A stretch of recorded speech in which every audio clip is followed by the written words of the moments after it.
Picture this. September 4th, 2025. A 91-year-old man dies controlling a fashion empire worth billions. No outside shareholders, no corporate overlords, complete autonomy preserved through a foundation structure. Giorgio Armani spent 50 years building the perfect minimalist kingdom. Soft shoulders, neutral tones, absolute control. But here's what the obituaries won't tell you. The same hands that removed every unnecessary stitch from fashion also signed off on workshops where undocumented Chinese migrants sewed his made-in-Italy leather goods in deplorable conditions. How does a man who made elegance from subtraction end up adding so much darkness to his legacy? July 1975, Milan. Giorgio Armani stands outside a notary's office holding papers that will create a fashion house. The story goes that he financed the start partly by selling his Volkswagen Beetle, an image that captures his commitment to independence from the beginning. At 41, he's late to fashion. Medicine dropout, military service behind him, years at department store La Rinascente, teaching him how fabric moves, how bodies want to be free. His partner Sergio Galeotti sees what others miss. Armani isn't just removing shoulder pads from jackets. He's removing the entire architecture of how power dresses. The mid-1970s belonged to structured suits, sharp angles, fabric that announced authority through rigidity. Armani takes his scissors to all of it. Loose construction, unlined jackets, shoulders that follow the body instead of fighting it. The fashion press doesn't understand at first. Where's the structure? Where's the statement? But Armani knows something they don't. Real power doesn't need armor. It needs ease. And ease, paradoxically, is the hardest thing to construct. By 1976, he's added women's wear. Same philosophy. Remove everything unnecessary until only elegance remains. No bright colors, just beige, gray, black, navy. No seasonal trends, just clothes that could be worn in 1975 or 2025 and never look dated. Critics call it boring. Buyers call it revolutionary. Within 5 years, that Beetle story will become fashion legend as the company grows into millions. But here's what matters about that founding moment. Armani chose to maintain control. Fashion houses were consolidating, conglomerates forming. He chose independence instead, complete ownership from day one. That decision, prioritizing autonomy over outside capital, shapes everything that follows. The genius and the blindness, the vision and the exploitation. All of it traces back to a man who'd rather own everything than owe anything. Sergio Galeotti wasn't just Armani's business partner. He was the translator between Armani's vision and the world's understanding. From 1975 to 1985, while Armani obsessed over fabric drape and shoulder angles, Galeotti handled the humans, the press, the buyers, the manufacturers who needed convincing that less construction could cost more money. They were lovers, though Armani never discusses it publicly. In the fashion world of the 1970s, everyone knew. No one asked. Their dynamic was clear. Galeotti faced outward, Armani faced inward. One sold the dream, the other dreamed it into existence. The early collections were exercises in subtraction. Where Yves Saint Laurent added drama, Armani removed it. Where Pierre Cardin pushed toward the future, Armani pulled back to something timeless. Journalists struggled to describe clothes that seemed to barely exist. Soft became the word. Soft shoulders, soft silhouettes, soft power. 1980 changes everything, but not in the way anyone expects. Richard Gere walks across a screen selecting shirts in American Gigolo. Gray Armani suit laid flat on the bed like an empty body waiting to be filled. The camera worships the fabric, the cut, the way wealth looks when it doesn't need to announce itself. Director Paul Schrader chose those suits because they were what his character, a high-end escort navigating Los Angeles wealth, would actually wear. That film does something unprecedented. It doesn't just show fashion, it teaches America a new language of power.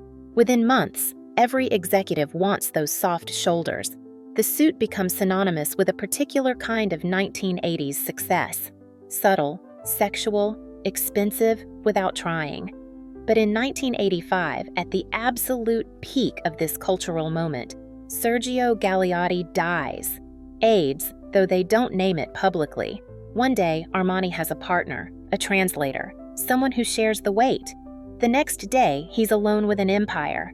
From this point forward, Armani never takes another partner, not in business, not in life. He'll have relationships, but never again that kind of trust. Instead, family members begin filling roles. His sister, Rosanna, joins the company. Nieces take positions. The business becomes a blood trust, held together by DNA and silence. Years later, Armani will call himself the stable boy of his fashion house. But stable boys work for someone else. After Galeotti's death, Armani works only for himself. The cost of that absolute autonomy won't become clear for decades. While Versace erupted in prints and Dolce & Gabbana celebrated excess, Armani did something radical. Nothing. Year after year, season after season, the same palette.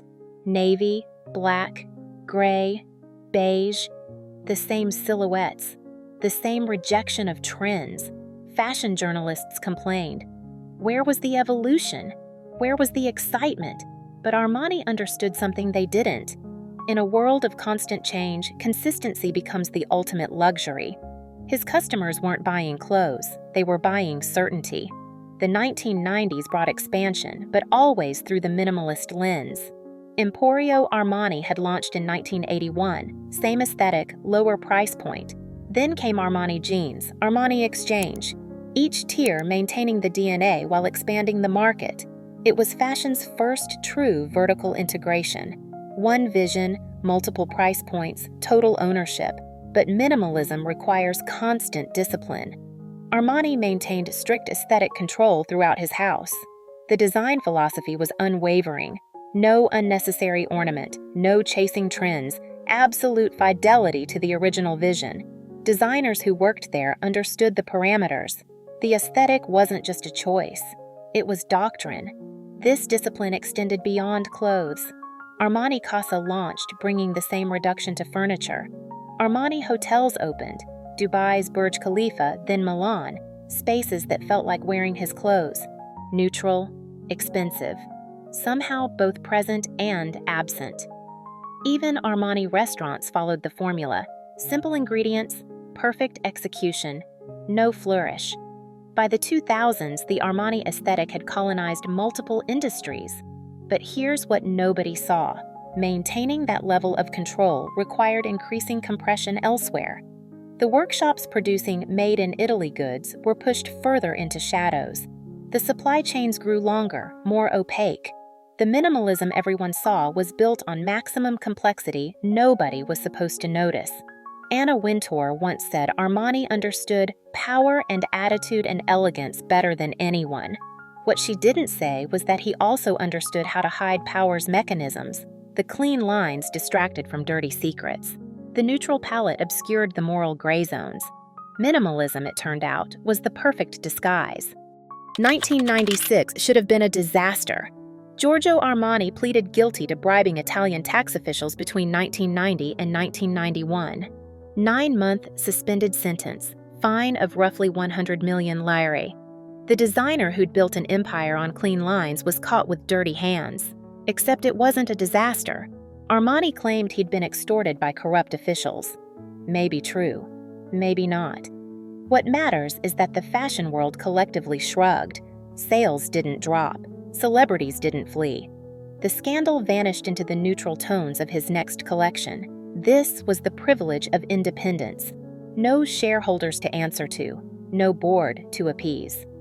When LVMH came calling with billions, Armani refused. When Kering offered to make him richer than God, he said no. Other designers were selling, Gucci to Kering, Valentino to private equity. Armani watched them all become employees in their own houses and chose isolation. Still billions, just not as many billions as he could have had. 2011, Armani gives a rare interview where he attacks Prada for going public. He calls fashion a slave to big banks and laments the industry's mystery dependency on financial markets. The attack seems random until you understand what Armani feared, that going public means going transparent. Books open, suppliers visible, every thread traceable. Because by 2011, the threads were getting harder to hide. The Made in Italy label that justified Armani's prices was increasingly strained. Yes, final assembly happened in Italy, but the components, the actual work, that was happening elsewhere, places where labor was cheap and questions weren't asked. April 2024. The inevitable happens. Italian prosecutors place Giorgio Armani operations under judicial administration. The charge: illegally subcontracting leather goods production to Chinese workshops. Workers who were severely underpaid, often undocumented, laboring in what investigators called deplorable conditions. The investigation reveals the mechanism. Armani operations would contract with Italian suppliers who would subcontract to other suppliers who would eventually reach workshops staffed by Chinese migrants working without proper documentation or protections. Each step added distance between the Armani label and the hands that made it. Plausible deniability built into the supply chain itself. August 2025, barely a month before Armani's death. Italy's antitrust regulator fines the company €3.5 million for misleading ethical claims about their supply chain. The company had promoted its production as exemplary, while investigators found severe violations. The minimalist aesthetic had been maximally misleading. The company appealed the decision. Armani Group denied wrongdoing across all cases, but the damage was deeper than legal judgments. The same independence that let Armani ignore fashion trends had let him ignore fashion's evolution toward transparency. While competitors with corporate overlords implemented supply chain monitoring, Armani's empire operated on trust, and trust, it turned out, was the ultimate luxury fashion could no longer afford. 2016. Armani is 82 years old, worth billions, and has a problem. He has no children, no partners, no clear successor. The empire built on one man's vision will die with that man unless he does something unprecedented. Create a structure that outlives him. Enter the Giorgio Armani Foundation. Not just a charity, though it does charitable work. The foundation becomes part of the ownership structure for the company itself. Armani transfers shares to an entity designed to preserve his vision beyond his lifetime. It's an attempt to solve fashion's hardest problem. How do you maintain personal aesthetic when the person no longer exists? The foundation structure reveals Armani's deepest fear.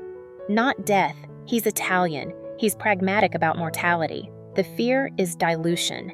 Other fashion houses had been bought, merged, creative directors rotating every few years, each adding their vision until the original disappeared completely. Look at Gucci after Gucci. Look at Dior after Dior. The names survive, but the essence evaporates. But foundation ownership creates its own problems. Who decides what Armani would have wanted? Who interprets minimalism for new generations? Who has the authority to say no, the core skill that defined Armani's aesthetic? Family members work in the company, Sister Rosanna, various nieces, but none have his particular combination of vision and veto power. 2020 arrives with a pandemic that fashion didn't see coming. Armani, at 86, makes a decision that seems inevitable in retrospect. He holds fashion's first virtual-only show.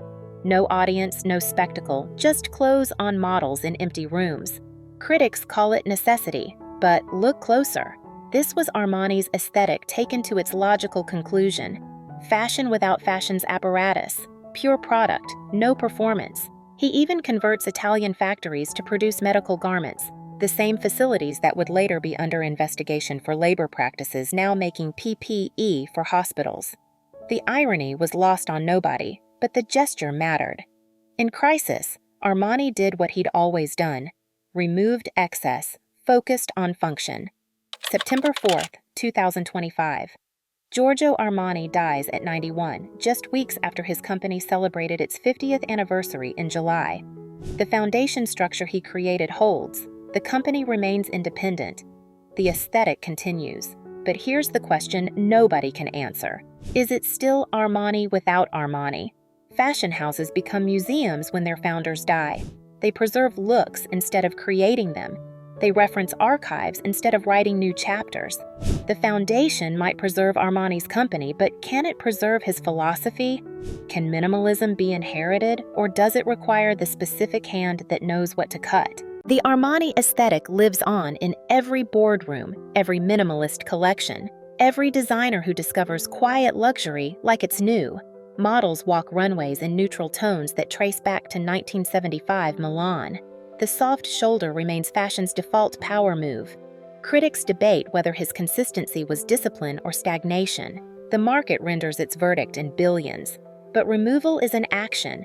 It requires choice, decision, the specific cruelty of the editor's pen. Armani spent 50 years removing structure from shoulders, color from palette, transparency from business.